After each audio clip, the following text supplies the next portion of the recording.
ఏమైంది? నా హృదయం పగలగొట్టడం అంత కష్టంగా ఉందా? మరైతే నువ్వు ఆ రోజు ఎలా నా హృదయం పగలగొట్టగలిగావు? ఒకవేళ నువ్వు అదంతా తన్ను మూలంగా చేయలేదు కదా? తను మూలంగా నేనెందుకు అలా చేస్తాను?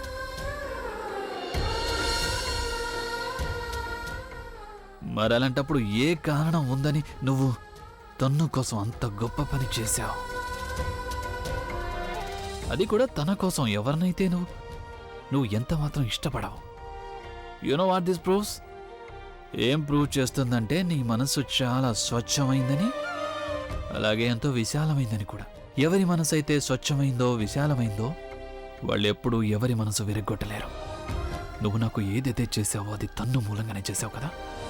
చెప్పు ప్రజ్ఞ, నాకు అదంతా అబద్ధం అని, ఆ అబద్ధానికి కారణం తన్ను అని. మాట్లాడవేంటి నువ్వు? నేను అడుగుతోంది నిన్నే. చెప్పు, నేను నీ కళ్ళలోకి చూస్తున్నాను కదా, ఇది నిజమని. అలాగే నువ్వు నాకు చెప్పినదంతా అబద్ధము అని చెప్పు. మీరు అబద్ధం చెప్తున్నారు. మీరు స్పృహలోనే ఉన్నారు, నాటకం ఆడుతున్నారు. ఎవరు చెప్పారు? ఎవరు చెప్పారు నేను మందు కొట్టలేదని? నేను చాలా మందు కొట్టాను. నేను 100 లీటర్లు తాగాను. పోలేడు. మీరు అబద్ధం చెప్తున్నారు. మీ గురించి నాకు తెలుసు. మీ కళ్ళలోకి చూసి చెప్పగలను మీరు స్పృహలోనే ఉన్నారో లేదో అని.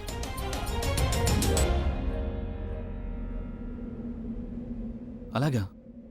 ఎప్పటినుంచి నువ్వు నా కళ్ళలోకి చూసి నిజం తెలుసుకోవటం మొదలుపెట్టావు? ఒకరినొకరు ప్రేమించుకునే వాళ్ళు మాత్రమే అలా తెలుసుకోగలరు.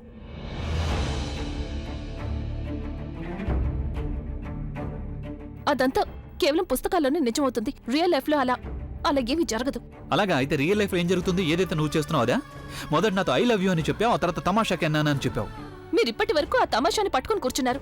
నేను మీకు చెప్పాను కదా అదంతా తమాషా అని. మీరు ఆ తమాషాని ఎందుకు సీరియస్ గా తీసుకుంటున్నారు? నేను అలా చేసినందుకు మీకు క్షమాపణ చెప్పాలని కోరుకుంటున్నారు కదా. I'm sorry.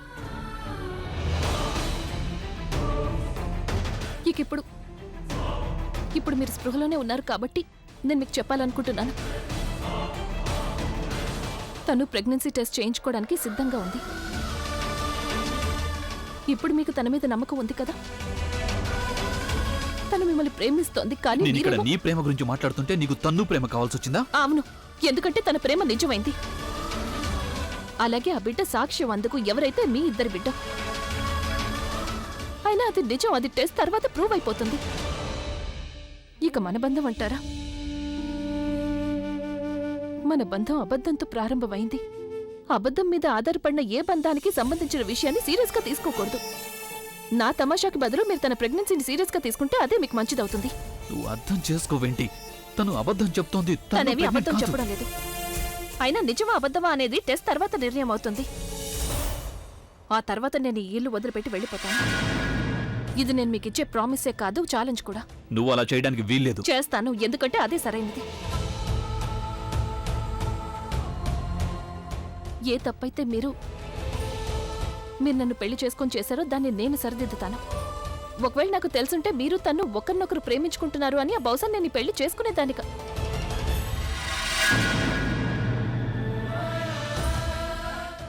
సరే, ఇప్పుడు నాకు మొత్తం అంతా తెలిసిపోయింది కాబట్టి ఇద్దరు ప్రేమికుల మధ్యకి నేను రావాలనుకోవడం లేదు. చాలా సమస్యల్ని చూశాను నేను. అందుకే ఇప్పుడు ప్రాక్టికల్గా డెసిషన్ తీసుకోవడం అవసరం. ఎలాగైతే ఇంతకు ముందు తీసుకునేదాన్ని. కొన్ని రోజులు దారి తప్పాను, కానీ నేను ఇక నుంచి సరైన దారిలో వెళ్తాను. నువ్వు చాలా పెద్ద తప్పు చేస్తున్నావు ప్రజ్ఞ. నువ్వు ఇల్లు వదిలిపెట్టి వెళ్ళడానికి వీల్లేదు. అయినా నేను ఎవరు వెళ్ళని. నేను వెళ్తాను. నన్ను ఎవరైనా ఆపడానికి ప్రయత్నించినా నేను ఆగను. నువ్వు ఇదంతా ఎందుకు చేస్తున్నావు అంటే తన్ను ప్రెగ్నెంట్ అని నువ్వు అనుకోవడం వల్లే కదా. కానీ నువ్వు ఆలోచించావా? ఒకవేళ తన్ను ప్రెగ్నెంట్ కాలేదనుకో, అప్పుడు నీ ఛాలెంజ్ సంగతి ఏమవుతుంది? ఎంతమంది మనసుల్ని బాధ పెట్టావు నువ్వు? వాళ్ళందరినీ ఎలా ఫేస్ చేస్తావు నువ్వు?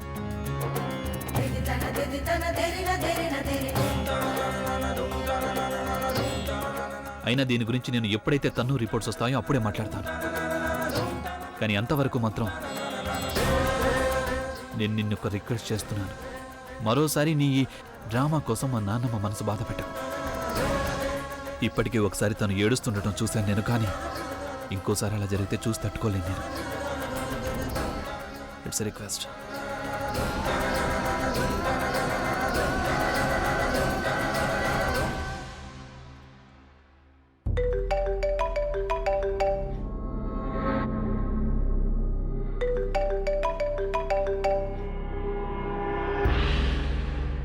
హలో.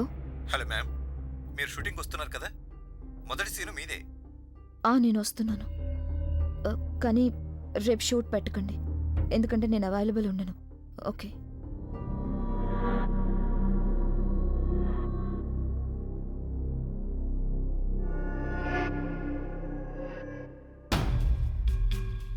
నేను ఎక్కువ సమయం అడగడం లేదు. నాకు కేవలం కొన్ని రోజులు టైం ఇవ్వు. నేను నీకు మాటిస్తున్నాను, ఆ ఇంటిని వదిలిపెట్టి నీకు ఆ ఇంట్లో నీ స్థానాన్ని కల్పిస్తాను. రేపేమవుతుంది? నిజం తెలుసుకున్న తర్వాత అభి నన్ను యాక్సెప్ట్ చేస్తాడా లేక లేదా? ఐ కాంట్ ట్రస్ట్ హిమ్ ప్రజ్ఞ. తను లాస్ట్ మినిట్లో మారిపోతే? నేను ఇప్పుడైతే టెస్ట్ చేయించుకోవడానికి రెడీ అయ్యాను, కానీ వాళ్ళు నన్ను అక్కడికి తీసుకెళ్లాల్సి ఉంటుంది, ఎక్కడైతే నా సొంత మనుషులు ఉంటారు. అప్పుడే నేను ఈ విషయాన్ని సీక్రెట్గా ఉంచగలను.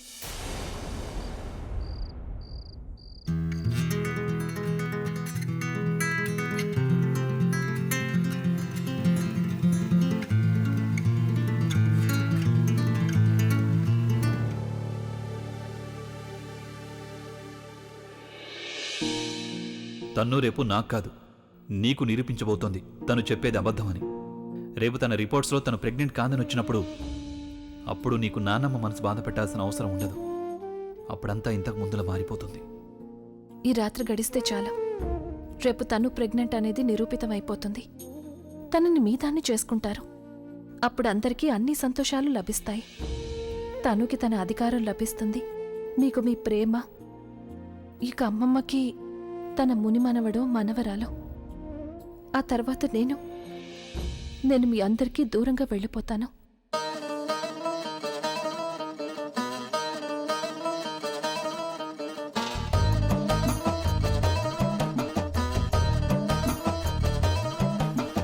మండే వెన్నెలా నా వైపు చూడకలా, కాల్చే కళ్ళతో సెగరే పతనలు దశలా, గుచ్చే ముల్లుగా నా గుండె చీల్చగలా, పొమ్మని ఐ హేట్ యు. నేను నిన్ను ద్వేషిస్తున్నాను. ఊపిరిగా ఉన్నా చలి ఉరి తీయబోకే నా ప్రేమని. మండే వెన్నెలా నా వైపు చూడగలా, కాల్చే కళ్ళతో సిగరే పకెనలు. నాకొక్కరోజు టైం ఇవ్వండి. ప్రజ్ఞ అలా ఎందుకు చేస్తుందేంటో నేను తెలుసుకుంటాను. మీరు ఏ ప్రజ్ఞనైతే ఇంటికి తీసుకొచ్చారో నేను అదే ప్రజ్ఞను తిరిగి తీసుకొస్తాను. ఒకవేళ రేపు మొత్తం అంతా సర్దుకోకపోతే అప్పుడు మరి ప్రజ్ఞ ఎప్పటికీ అలాగే ఉండిపోతుందా? ఎలాగైతే తను ఇప్పుడుందో నేను తనతో మాట్లాడి విషయాన్ని పరిష్కరిస్తాను. లేదు, అభి అయితే తనకొక్క రోజు గడువు ఇవ్వమన్నాడు. అయితే నేను రేపటి వరకు ఎదురు చూడాల్సిందే కదా.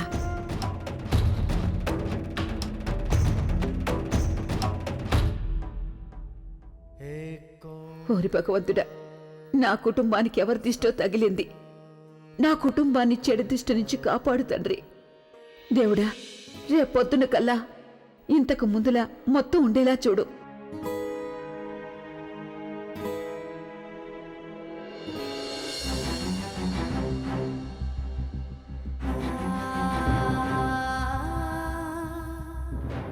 అయ్యో దేవుడా, నాకక్కడ ప్రజ్ఞ ఉన్నట్టుగా ఎందుకు అనిపించింది?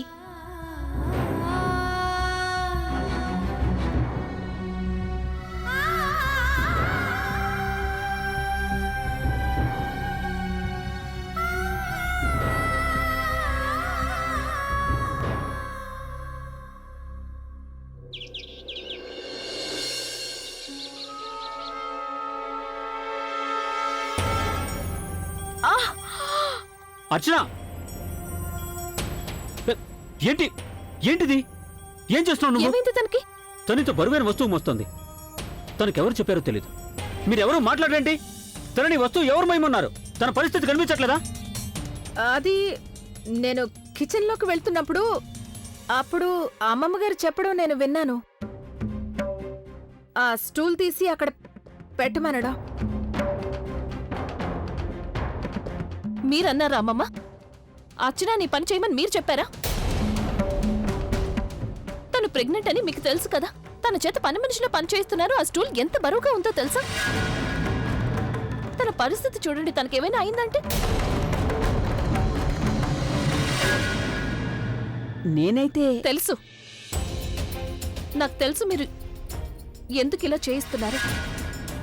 మీరు ఆకాష్ పెళ్లి ఇంకెవరితోనో చెయ్యాలనుకున్నారు, కానీ నేను ఆకాష్కి అర్చనతో పెళ్లి జరిపించాను. ఇప్పుడు మీరు తన మీద పగ తీర్చుకుంటున్నారు. ఆకాష్ అర్చనని పెళ్లి చేసుకుంటే అందులో ఈ బిడ్డ తప్పేముంది? తన మీదైనా దయ చూపించండి. చాలు చాలు చాలు. నేను ఒకవేళ ఏమీ మాట్లాడకపోతే అప్పుడు దాని అర్థం నువ్వేం మాట్లాడినా నేను వింటూ ఉంటానని కాదు. నిన్ను నేను అందరికన్నా మంచి కోడలనుకున్నాను. నిన్నెంతగానో అభిమానించాను. ఇక ఇప్పుడు నిన్ను నీ హద్దుని మీరనివ్వను. ఈ రోజు వరకు ఎవరూ కూడా నా ఎదుట ఇలా మాట్లాడే ధైర్యం కూడా చేయలేదు. అలాగే నీకు కూడా అధికారం ఇవ్వడం లేదు నాతో ఈ రకంగా మాట్లాడడానికి. మీ ఒక్కరికే అధికారం ఉండదు. మీరేం చెప్పినా సరే ఎవరు ఏమీ మాట్లాడకూడదు.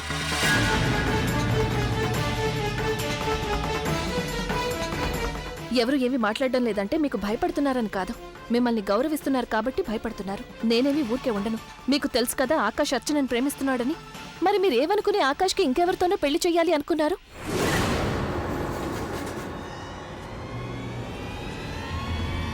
ఈ ఇంట్లో మిగిలిన వాళ్ళంతా భయపడిపోయి కళ్ళు మూసుకొని ఉండొచ్చు, కానీ నేను అలా చేయను.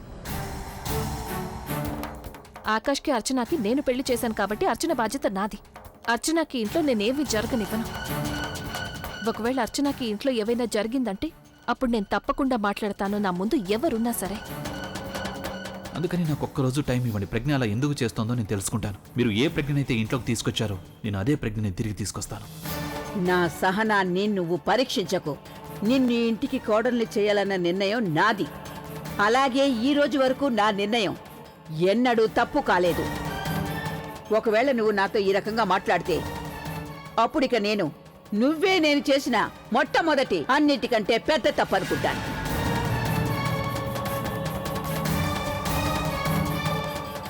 ఇక తన విషయానికొస్తే తనని ముందు నువ్వు ఈ సంగతి అయితే అడుగు. తనకి నేను ఏదైనా పని చేయమని చెప్పానా లేదా ఆ సంగతి కూడా అడుగు నువ్వు.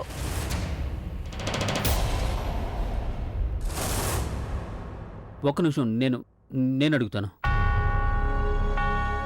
అర్చన, నిన్ను నానమ్మ లేదు ఆకాష్, యాక్చువల్లీ అమ్మమ్మ గారు ఎవరో నౌకరికి చెప్తున్నారు ఆ పని చెయ్యమని.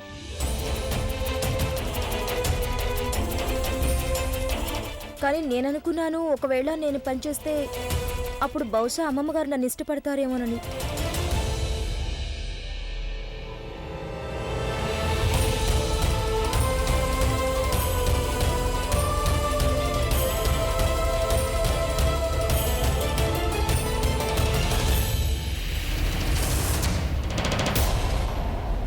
తనెందుకు ఇలా చేస్తోంది? నిజం చెప్పిన తర్వాత కూడా క్షమాపణ చెప్పలేదు. ఇది హద్దు మీరడమే. అమ్మమ్మ నన్ను క్షమించండి, నేను అదంతా చెయ్యాల్సిందే. అప్పుడు మీరు నన్ను ద్వేషించి స్వయంగా నన్ను ఇంట్లో నుంచి గెట్టేస్తారు. నేను నీకు చెప్పాను కదా, రిపోర్ట్స్ రానంత వరకు నువ్వు నాన్నమ్మతో ఆ రకంగా మాట్లాడకూడదని. కానీ నువ్వు మళ్ళీ ఆవిడని హర్ట్ చేసి ఆవిడ మనసుని బాధ పెట్టావు. నేనేదో ఒక రకంగా నేను ఆపుకుంటున్నాను, కానీ ఒకవేళ నువ్వు గనక ఆగలేదంటే అప్పుడు నేను నిన్నెప్పటికీ క్షమించను. నేను అదే కోరుకుంటున్నాను. మీరెలా అయితే రియాక్ట్ అవుతున్నారో అమ్మమ్మ కూడా అలా రియాక్ట్ అవ్వాలని. ఆవిడ కూడా నన్ను ఎప్పటికీ క్షమించకూడదు. నన్ను ఇంట్లోకి తీసుకురావడం ఆవిడ జీవితంలో చేసిన పెద్ద తప్పని ఆవిడకి అనిపించాలి. అలాగే ఆవిడ స్వయంగా నన్ను ఇంట్లోంచి గెంటేయాలి. నువ్వు అర్థం చేసుకోవెందుకని? తన్ను ప్రెగ్నెంట్ కాదు, తను అబద్ధం చెప్తోంది. మీరు అబద్ధం అనుకుంటున్నారు, నిజమేమిటో నాకు తెలుసు. నువ్వు ఎప్పుడైనా ఆలోచించావా? ఒకవేళ తన్ను రిపోర్ట్స్ గనక నెగిటివ్ వచ్చాయంటే అప్పుడు నువ్వు మా నాన్నమ్మని కుటుంబంలో అందరి మనసుని బాధ పెట్టావు. దాన్నంతటిని ఎలా సరిచేస్తావు? అమ్మమ్మ ఏం చేయమంటే అది నేను చేస్తాను. ఆవిడ నన్ను క్షమించేంత వరకు ఆవిడ నాకు ఏ శిక్ష వేసినా నేను అంగీకరిస్తాను. కానీ ఒకవేళ రిపోర్ట్స్ పాజిటివ్ వస్తే అప్పుడు మీరేం చెయ్యాలో మీరే ఆలోచించండి.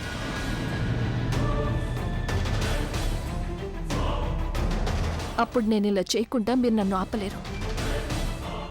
అప్పుడు అమ్మమ్మ నన్ను ద్వేషించి నన్ను ఇంట్లో నుంచి గెంటెయ్యాలి. అలాగే మీరు తనుని మీ భార్యం చేసుకోవాలి.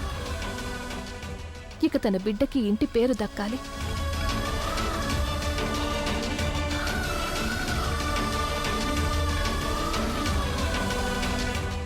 ఆలస్యం అవుతుంది. తను వెయిట్ చేస్తూ ఉంటుంది.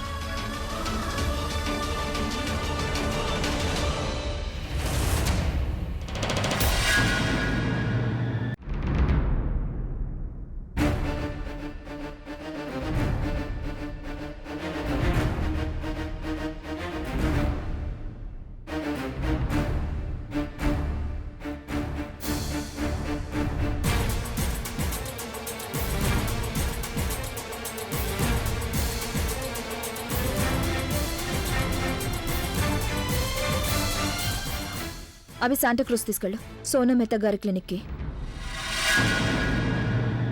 నువ్వు నన్ను పిచ్చివాడిని అనుకుంటున్నావా? నువ్వు చెప్పిన క్లినిక్కి తీసుకెళ్ళడానికి? అదేంటవి? నువ్వేదైనా ప్లాన్ చేసుకుని ఉండొచ్చు, లేదా ఏదైనా సెటప్ చేసుకుని ఉండొచ్చు. నువ్వు అనుకుంటున్నట్టు రిపోర్ట్స్ వచ్చేలా? ఐ కాన్ బిలీవ్ నువ్వింత మారిపోయావంటే. ఆ అభి ఎవరైతే నన్నంతగా నమ్మేవాడో తనివాళ ఇలా మాట్లాడుతున్నాడు. నేను నమ్మలేకపోతున్నాను. నేను అసలు ఈ తన్ను నేనా ఇంతగా నమ్ముతుండేవాడిని అని.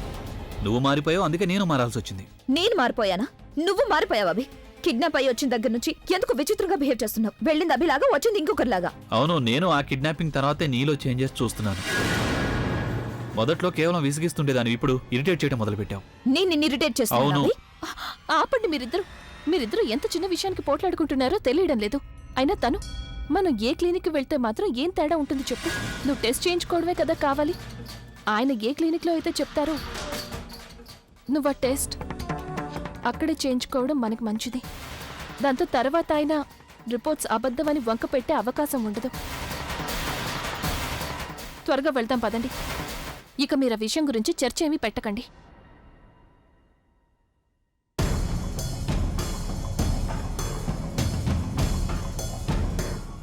హలో, నేను అభిని. నీతో ఆ ప్రెగ్నెన్సీ టెస్ట్ గురించి మాట్లాడాను కదా, నువ్వు మీ వైఫ్కి చెప్పావా? చెప్పాను, తను క్లినిక్లోనే ఉంది. సరే, నేను అక్కడికి వెళ్తున్నాను. ఏ డాక్టర్ దగ్గరికి తీసుకెళ్తున్నావు అభి? పశువుల డాక్టర్ దగ్గరికి.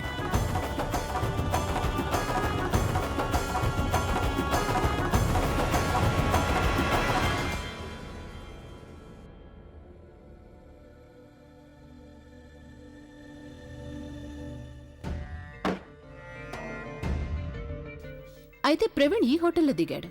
ఇప్పుడు చూడు నేనేం చేస్తాను. ఈ 4 రోజుల్లో నేను నిన్ను ఎంత దగ్గర చేసుకుంటానంటే ఇక తర్వాత నువ్వు ఎప్పటికీ బుల్బుల్ దగ్గరికి వెళ్ళలేవు. హాయ్, ఎంతవరకు వచ్చారు మీరు? Fantastic. You know what, I'll see you inside in a minute.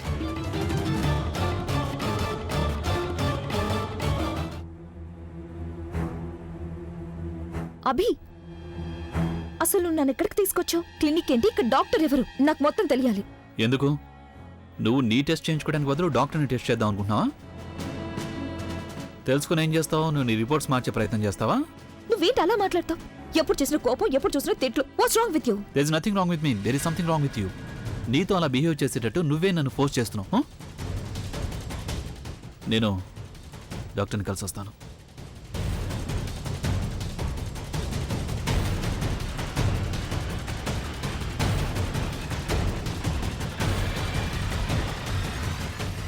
తను ఎందుకు ఆందోళనగా ఉంది? ఎక్స్క్యూజ్ ఈ క్లినిక్ ఎవరిది? ఐ మీన్ దీనికి ఓనర్ ఎవరు? ఈ క్లినిక్ దీనికి ఓనర్ ఏదో మంచి పేరే ఉంది మేడం. అయింది గుర్తు రావడం లేదు.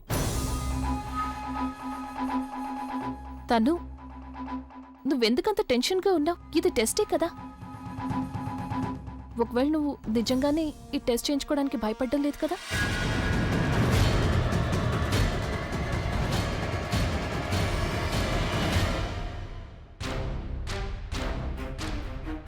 ప్లీజ్ ప్రజ్ఞా, నేను ఈ టెస్ట్ గురించి ఏమీ టెన్షన్ పడ్డం లేదు. I'm thinking about my self. I'm a model. ఇక్కడేమో చూడు ఎంతమంది జనం ఉన్నారు. ఒకవేళ బయట ఎవరికైనా తెలిసిందంటే నేను ఈ ప్రెగ్నెన్సీ టెస్ట్ చేయించుకోవడానికి వచ్చానని. అలాగే ఒకవేళ రిపోర్ట్ పాజిటివ్గా వచ్చిందనుకో, అయినా అభి నన్ను యాక్సెప్ట్ చేయకపోతే? యునో గ్లామర్ వరల్డ్లో ఎంత కాంపిటీషన్ ఉందో. ఒక మోడల్ మరో మోడల్ని నాశనం చేయడానికి ఏమైనా చేస్తుంది. ఒకవేళ న్యూస్ ఇక్కడ నుంచి బయటకు వెళ్ళిందంటే అప్పుడు నా ఇమేజ్ పాడైపోతుంది, నా కెరీర్ కూడా పాడైపోతుంది. నేను వాటి గురించి ఆలోచిస్తున్నాను, నువ్వు అనుకున్న దాని గురించి నేను ఆలోచించట్లేదు. I'm sorry. నువ్వేమి భయపడకు. నీ ప్రైవసీ గురించి నేను పూర్తి జాగ్రత్త తీసుకుంటాను. ఈ క్లినిక్ బయట ఎవరికీ ఏమీ తెలీదు నువ్వు ఇక్కడికి ప్రెగ్నెన్సీ టెస్ట్ చేయించుకోవడానికి వచ్చావని. ఎక్స్క్యూజ్ మీ, డాక్టర్ గారు మిమ్మల్ని రమ్మంటున్నారు. Thank you.